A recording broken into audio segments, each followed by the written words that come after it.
हाँ जी मैडम, की नाम है? मेरा नाम पूजा है। क्या मामला क्या हुआ है? मेरी शादी 2011 में हुई थी हम्म।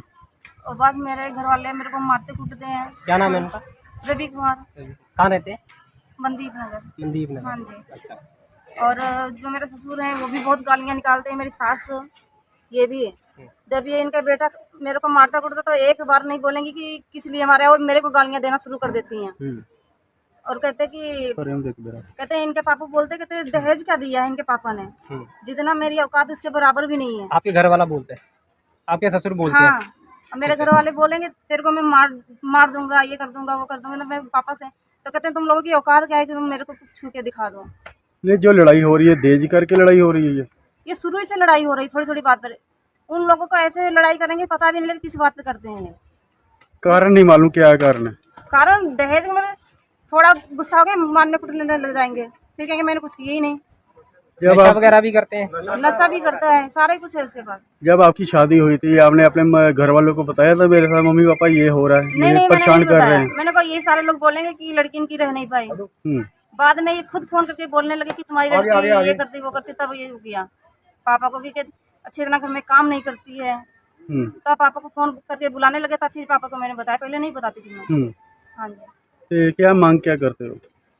मांग तो पहले तो कहते थे कि ज्यादा कुछ दिया नहीं, बाद में बोलते हैं जब मेरे 3 बच्चे हुए उसके बाद में मेरे घर वाले बोलते कि अपने पापा से बोलो कि 4 रुपए की गाड़ी दे दें। 4 चक्के की गाड़ी मांग रहे हैं? हाँ जी। लड़के वाले? हाँ जी। अच्छा। कहते कि अब 3 बच्चे होने के बाद में मोटरसाइकिल पर अच्छा नहीं लगता है। तो जब आपकी शादी हुई थी उस टाइम भी उन्होंने दहेज मांगा था आपसे? उन्हीं टाइम कहते कि मैं दहेज, जब बात हुई तो कहते मेरे को कुछ नहीं चाहिए, बाद में शुरू कर दिया करना। शादी से पहले उन्होंने बोला कुछ नहीं चाहिए, जब आपकी शादी हो गई उसके बाद उन्होंने दहेज की डिमांड कर हाँ दी? जी। और दहेज की डिमांड में उन्होंने आपसे गाड़ी मांगी? पहले तो कहते कुछ दिया नहीं, बाद में कहते कि गाड़ी चाहिए थी, क्योंकि कहते मेरा इतना घर था, सारा कुछ था, तो गाड़ी होनी जरूरी थी।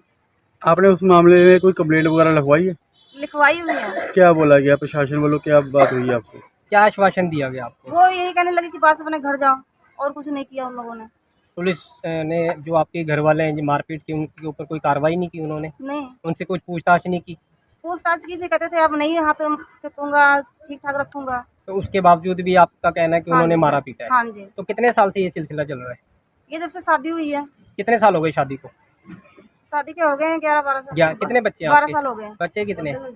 बच्चे मेरे 3 हैं। 3 बच्चे हैं। हाँ जी। और ठीक है। कि मैं अपनी डैडी को बताऊंगी, हम्म। तो कहीं बता के दिखा, मैं उन्होंने भी ਵੱਢ देना है। ਅੱਛਾ, ਜਦੋਂ ਤੁਸੀਂ ਸਾਡੇ ਵੱਲੋਂ ਜਦੋਂ ਤੁਹਾਨੂੰ ਪ੍ਰਤਾੜਿਤ ਕੀਤਾ ਜਾਂਦਾ ਤੁਸੀਂ ਕਹਿੰਦੇ ਹੋ ਮੈਂ ਆਪਣੇ ਮਾਪਿਓ ਨਾਲ ਗੱਲ ਕਰੂੰਗੀ ਤੇ ਉਹ ਤੁਹਾਨੂੰ ਧਮਕਾਇਆ ਜਾਂਦਾ हाँ जी। कहते बोल के दिखा दो। ਤੇ ਤੁਸੀਂ ਫਿਰ ਆਪਣੇ ਘਰਦਿਆਂ ਨਾਲ ਕਦੇ ਗੱਲ ਕਰਨ ਦੀ ਕੋਸ਼ਿਸ਼ ਨਹੀਂ ਕੀਤੀ? नहीं, जब यही लोग बुलाते हैं फोन करके तब पापा जाते तब मैं बोलती हूँ, तो कहेंगे नहीं आपकी लड़की ऐसे बोलती है, ऐसे बोलती है। ਉਹਨਾਂ ਦੇ ਸਹੁਰੇ ਵੱਲੋਂ ਵੀ ਦਾਨ ਦਹੇਜ ਤੁਹਾਡੇ ਕੋਲ ਡਿਮਾਂਡ ਕੀਤੀ ਜਾਂਦੀ ਹੈ, ਮੰਗੀ ਜਾਂਦੀ? हाँ जी। हाँ जी। ਕੀ ਕਹਿੰਦੇ ਨੇ ਉਹ? कहते कि मेरे को मेरे हैसियत के बराबर होना चाहिए। अच्छा। पहले क्यों नहीं सोचा उन लोगों ने शादी करने के पहले? उन्हीं टाइम कहते थे एक तुम कुकर दे दोगे उतने में अपनी लड़की से शादी कर देना, मुझे कुछ नहीं चाहिए। अब क्या हो गया फिर ऐसा जो दहेज की डिमांड करने अब लगे? कहते कि मेरा इतना घर है, सारा कुछ है, उस हिसाब से होना था। लगता है कि दान दहेज के चक्कर में आपसे मारपीट की जा रही है या कोई और वजह है? नहीं, यही है, यही वजह है, दान दहेज की वजह से आपको मारा जा रहा है। मेरी ये बहन है, उस दिन पापा गए थे मेरे को, मैं काम पे गई थी, तो ये शाम को एक दिन पहले संडे को मेरे को मारा था, मंडे को मैं काम पे गई, तो मेरे बच्चे यहाँ आके अपने नाना ने बताया कि मम्मी को मारा है। तो पापा मेरे बोले कि ऐसे नहीं करना चाहिए, अब आपके बच्चे हैं, सारा कुछ, मैंने घर में खुश रहो। तो ये पता नहीं यहाँ पर क्या बात भाई क्या नहीं, तो ये मेरे को यहाँ से चला गया घर, गुस्से में बैग इतनी तेज बैग लेके ऊपर गया, बैग फेंक दिया और मेरे को मारने लग गया। मैं आटा गूंद रही थी। किस चीज़ से मारा आपको? पहले तो एक मिनट शादी जब मैंने किया था तो इतनी डिमांड हुई, शुरू में था बोलने देना। उसके बाद में 1 साल तो मारपीट करते शुरू, मुझे उसका कुछ पता नहीं चला, न मुझे पता लगा क्या क्या किया, नहीं पता, नहीं बताया नहीं। उसके बाद में धीरे धीरे करके डिमांड शुरू कर दी अपनी, मांग तो कि मुझे दहेज चाहिए, मेरी ऐसे बात, मुझे दहेज नहीं मिल रहा है, मुझे ये चीज़ लेके आओ। मैंने इसको हर सामान दिया, यहाँ तक कि मैंने मध्य तक भी इनको दिया। सर कैमरा का नहीं देखो, मध्य तक भी मैंने इनको दिया। मैंने क्या सब कुछ जो हमारे हैसियत था, 4-5 बेटियाँ मेरी हैं, मैं उतने दे सकता हूँ जितना हमारी बेटी सब थे, सब इनको दे दूंगा। तो मैं बाकी 5 बेटियाँ में क्या करेंगे, 4 बेटियाँ और भी हमारे पास हैं, ठीक है, मैं अकेला कमाने वाला हूँ और मैं कोई है कमाने वाला नहीं। इसके अलावा चलो ठीक है, ये होते होते अपने बीच में मारपीट करता शुरू कर दिया उसने। फिर धीरे कार मांगना शुरू कर दिया। कार की तो मेरी हैसियत नहीं, मेरे भाई में कार को नहीं मिल सकती यहाँ पर, तो चाहे नाराज रहो, कार नहीं मिलेगी। फिर इसको मारना शुरू कर दिया। फिर ये जाती थी बैठे मोटरसाइकिल पे बैठ के जा रही थी कहीं, उसको रास्ते में धक्का दे दिया। धक्का देने के बाद शुक्र ये है मनाइए प्रभु की, जो कि पीछे कोई गाड़ी नहीं थी। जान से मारने की कोशिश जान से मारने की कोशिश थी, बिल्कुल सब क्या रह गया। उसके बाद में हेल्प लाइन वाले थे, राहुल जी हैं, शायद आप पता होगा, आपकी तस्वीर रोड पे है। वो लोग 5-6 बंदे थे, मौके पर पहुँच गए, खड़े थे। उन लोगों को उठाया तुरंत ही, मैंने पर जो पैर में उठी दवाई कराई और थाने हम लोग गए। थाने लेके जाने के बाद में वहाँ पे ये हमारी सुलहनामा हुआ, चलो अच्छा ऐसी दोबारा गलती हम नहीं करेंगे। अब वो 14 लाख रुपये सट्टे में हार गए हैं। धमकी देता था, ऐसा बात ऑटो चलाता है तो कोई इसकी वैल्यू नहीं है। मैं ठीक हमारी वैल्यू है या नहीं है, हम किसी मजदूरी नहीं करते हैं। मैं अपनी मजदूरी कर रहा हूँ, नाली साफ करूँगा, तो पैसे नहीं मांगे मैंने आपसे, हमने आपसे नहीं मांगा है ना। हम जो मर्जी करते हो ऑटो में, तो क्या ये काम नहीं है? ये कोई गंदा काम है क्या? ये भी काम ही है। इसके बाद कहता है, जब फिर कहता है मुझे अबे ये जो है ना 14 लाख रुपये हार गया, तो मुझे जिसको बोलता है कि जाओ अपने पापा बोलो मुझे हिस्सा दे दे, इसमें मकान हिस्सा दे दे। मेरी 5 बेटियाँ मैं हिस्सा से दे दूँगा उनको। तो ये सारी गाली है। तो क्या सरकार से क्या मांगे आप? सरकार से मैं सर यही कहता हूँ, जितना ये दहेज प्रति जो लोग हैं, इनके एक सख्त शिक्षा करने की कार्रवाई की जाए, जितने गंदे गंदे काम लोग करते हैं। तो कितने साल से आपने पुलिस प्रशासन से कांटेक्ट किया? उन्होंने क्या आश्वासन पहले आपको दिया? कांटेक्ट करते साहब मुझे कम से कम नहीं तो 6-7 साल आज हो गया है। लेकिन पुलिस प्रशासन जब भी जाता हूँ, कोई बात ना जी। इससे पहले मैं 3 बार वहाँ कामरेड साहब हैं, जो सिद्धू साहब हैं यहाँ पे कामरेड, उन्होंने मेरा 2-3 बार सुलह कराया। भाटिया साहब है बोआल के हैं, उन्होंने मेरी सुलह कराई 2-3 बारी। आखिर मेरी जब पंगा हुआ तो ये वहाँ जाके जाए, तो भाई मैं फिर ये रिपोर्ट देख के आया, जो मुझे मारा, मैं दरखास्त देख के आया। उस दरखास्त की भी मेरी कोई सुनवाई कार्रवाई नहीं की। उस दिन यहाँ पे बंदे एक दिन मुंडा फोन पर धमकी दे रहा है, कहता है मैं बच्चे लेना रहा। मैं बच्चे बेटा नहीं जाना तुमने, बच्चे हमारे पास रहेंगे, जब 6 महीना सावन हो जाए फिर देख लेंगे। कहता नहीं भेजोगे? मैं नहीं भेजूंगा। कहता मेरा फैमिली मैटर है, मैं होगा भाई मैटर क्या हुआ? कहता तुमको शाम तक बता दूंगा तुमको, मैं देखता हूँ शाम तक नहीं भेजते हो। मैं कोई बात नहीं बता देना हमारी।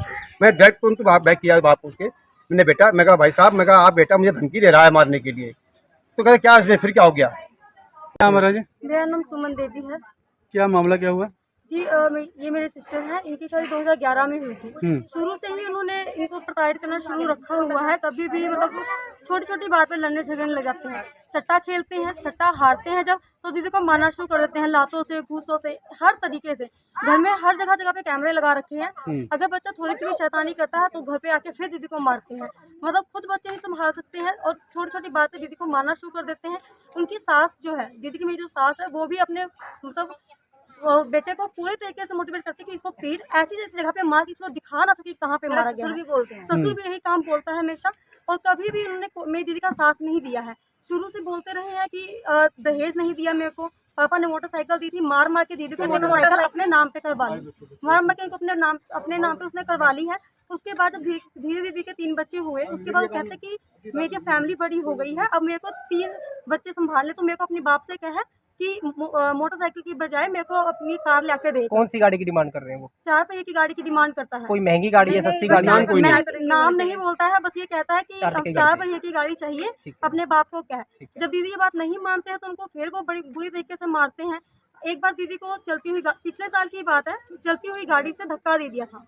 इसकी कंप्लेन हमने लिखवाई बाइक थी। से? हाँ जी, बाइक से चलती हुई उसको धक्का दे दिया, हमने कंप्लेन लिखवाई थी, पर उसकी वहाँ पे रजामंदी होगी और उन्होंने कोई भी खास एक्शन नहीं लिया इसके खिलाफ। तो कितने सालों से ये सिलसिला चल रहा है? जब से शादी हुई है उसके 1 साल के बाद से ये सब कुछ शुरू हो गया। शुरू से हो गया, मैं 1 साल बताया नहीं। आपके साथ क्या हुआ फिर? हम दीदी को लेने के, जब मेरे को पता लगा बच्चों से कि इन्होंने मतलब दीदी को दोबारा से मारा है, तो मैं, पापा और कुछ लोग और भी हमारे मोहल्ले से आंटी गए साथ में कि हम दीदी को अपने घर ले आएंगे। 6-7 महीने बाद जब मामला ठंडा हो जाएगा था तो देखेंगे क्या करना है क्या नहीं करना है।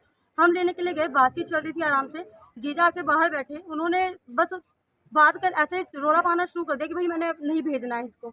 तो पापा कहते हैं कि भाई मैं लेके जाऊंगा, मेरी लड़की है। वो कहता है नहीं, यहाँ से नहीं जाएगी।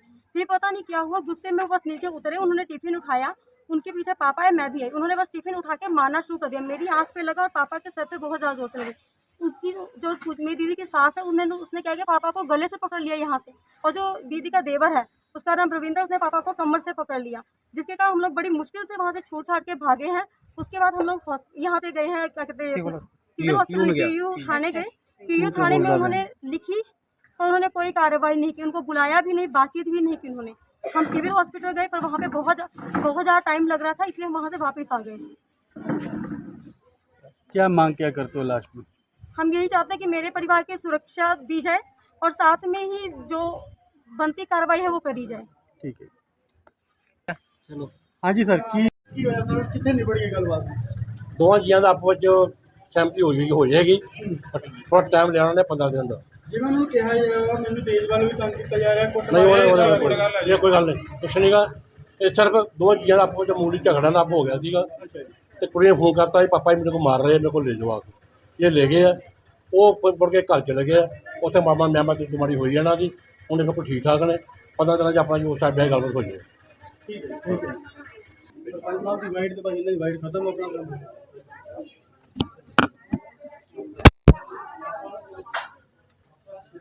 ਹਾਂਜੀ ਸਰਪੰਚ ਸਾਹਿਬ, ਕੀ ਕਹਿਣਾ ਚਾਹੁੰਦੇ ਹੋ ਇਸ ਮਾਮਲੇ ਦੇ ਵਿੱਚ?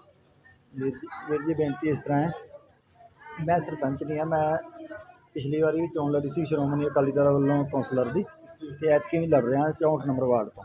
ਮੈਨੂੰ ਜੇ ਪਾਰਟੀ ਨੇ ਮਾਣ ਦਿੱਤਾ, ਟਿਕਟ ਦਿੱਤੀ, ਤਾਂ ਫਿਰ ਮੈਂ 64 ਨੰਬਰ ਵਾਰਡ ਤੋਂ ਜਿਹੜੀ ਆ ਚੋਣ ਲੜ ਰਿਹਾ। ਅਤੇ ਮੇਰੇ ਕੋਲ ਇੱਦਾਂ ਦੇ ਜਦੋਂ ਵੀ ਕੋਈ ਮਸਲੇ ਆਉਂਦੇ ਨੇ, ਮੈਂ ਉਹਨਾਂ ਮਸਲਿਆਂ ਨੂੰ ਬੜੀ ਗੰਭੀਰਤਾ ਦੇ ਨਾਲ ਲੈਣਾ ਔਰ ਬੜੇ ਪਿਆਰ ਦੇ ਨਾਲ ਦੋਨਾਂ ਧਿਰਾਂ ਨੂੰ ਬਿਠਾ ਕੇ ਰਾਜੀਨਾਮਾ ਕਰਵਾਉਣਾ ਵਾ। ਮੇਰੇ ਵਿੱਚ ਇਹ ਗੁਣ ਕਹਿ ਲਓ ਜਾਂ ਮੈਨੂੰ ਇਹ ਕਹਿ ਲਓ ਕਿ ਮੈਂ ਜਦੋਂ ਹੱਥ ਜੋੜਦਾ ਤਾਂ ਮੇਰੇ ਦੋਵੇਂ ਧਿਰਾਂ ਮੇਰਾ ਮਾਣ ਰੱਖ ਕਰ ਲੈਂਦੀਆਂ ਨੇ। ਠੀਕ ਹੈ ਸਰ, ਕੁੜੀ ਵੱਲੋਂ ਕਿਹਾ ਜਾ ਰਿਹਾ ਕਿ 15 ਦਿਨਾਂ ਤੋਂ ਉਹਨੂੰ ਪ੍ਰਤਾੜਿਤ ਕੀਤਾ ਜਾ ਰਿਹਾ, ਲਗਾਤਾਰ ਮੰਗ ਕੀਤੀ ਜਾ ਰਹੀ ਹੈ, 4 ਚੱਕੇ ਗੱਡੀ ਦੀ ਦਾਨਦੇਹੀ ਦੀ ਮੰਗ ਕੀਤੀ ਜਾ ਰਹੀ ਹੈ। ਉਹਦੇ ਨਾਲ ਹੀ ਕੁੜੀ ਦੇ ਨਾਲ ਬਹੁਤ ਜ਼ਿਆਦਾ ਮਾਰਕੁੱਟ ਕੀਤੀ ਗਈ ਹੈ। ਹੁਣ ਵੀ ਕੁੜੀ ਦੇ ਸਰੀਰ ਤੇ ਲਾਸ਼ਾਂ ਪਈਆਂ ਹੋਈਆਂ। ਮੈਨੂੰ ਦੇਖੋ ਲਾਸ਼ਾਂ ਤਾਂ ਮੈਂ ਦੇਖੀਆਂ ਨਹੀਂ, ਇਹ ਸਾਹਮਣੇ ਜ਼ਰੂਰ ਕੁੜੀ ਨੇ ਪੰਚਾਇਤ ਦੇ ਵਿੱਚ ਦੱਸਿਆ ਕਿ ਆਹ ਚੀਜ਼ ਮੰਗੀ ਜਾ ਰਹੀ ਆ, ਲੇਕਿਨ ਉਹਨਾਂ ਨੇ ਕੋਈ ਪ੍ਰਤੀਕਰਮ ਨਹੀਂ ਅੱਗੋਂ ਦਿੱਤਾ ਅਸੀਂ ਮੰਗਦੇ ਸੀ ਜਾਂ ਨਹੀਂ ਸੀ ਮੰਗਦੇ। ਠੀਕ ਹੈ ਜੀ, ਇਹ ਤਾਂ ਹੋ ਸਕਦਾ ਵਾ ਮੰਗਦੇ ਹੋਣ, ਪਰ ਇਹ ਕਿ ਜੇ ਮੈਂ ਵਿੱਚ ਆਊਂਗਾ ਅੱਗੇ ਤੋਂ, ਜੇ ਮੈਂ ਰਾਜੀਨਾਮਾ ਕਰਵਾਊਂਗਾ ਤਾਂ ਬਿਲਕੁਲ ਕੁੜੀ ਨੂੰ ਤੰਗ ਪਰੇਸ਼ਾਨ ਨਹੀਂ ਕੀਤਾ ਜਾਊ, ਕਿਉਂਕਿ ਕੁੜੀ ਵਾਲਾ ਪਰਿਵਾਰ ਜਿਹੜਾ ਉਹ ਵੀ ਮੇਰਾ ਆਪਣਾ ਪਰਿਵਾਰ ਆ ਤੇ ਉਹ ਕੁੜੀ ਇਹਨਾਂ ਦੀ ਕੁੜੀ ਨਹੀਂ, ਮੇਰੀ ਆਪਣੀ ਧੀ। ਜਿਹੜੇ ਮਾਪਿਓ ਨੇ ਉਹਨਾਂ ਦਾ ਕਹਿਣਾ ਕਿ ਅੱਗੇ ਵੀ ਕੇਸ ਕਈ ਵਾਰੀ ਇਸੇ ਫੈਸਲੇ ਕਰਾਏ, ਪਰ ਉਸ ਤੋਂ ਬਾਵਜੂਦ ਵੀ ਕੁੜੀ ਦੇ ਨਾਲ ਲਗਾਤਾਰ ਮਾਰ ਜਿਹੜੀ ਕੁੱਟ ਜਾਰੀ ਸੀ। ਬੇਨਤੀ ਇਸ ਤਰ੍ਹਾਂ ਹੈ ਕਿ ਜਦ ਤੱਕ ਮਸਲਾ ਪੰਚਾਇਤ ਕੋਲੇ ਨਹੀਂ ਨਾ ਆਉਂਦਾ, ਹੋ ਸਕਦਾ ਵਾ ਮਾਰਕੁੱਟ ਹੁੰਦੀ ਰਹੀ ਹੋਵੇ।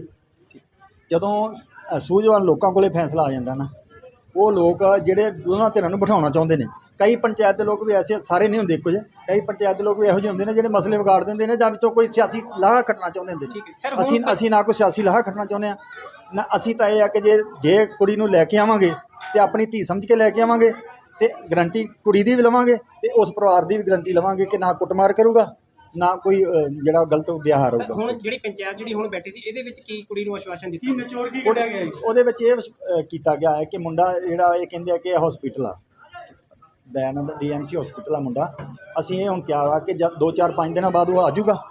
ਉਸ ਤੋਂ ਬਾਅਦ 15 ਦਿਨਾਂ ਦੀ ਤਰੀਕ ਰੱਖੀ ਗਈ, 28 ਤਰੀਕ 28/9 ਨੂੰ ਫਿਰ ਦੁਬਾਰਾ ਪੰਚਾਇਤ ਹੋਊਗੀ।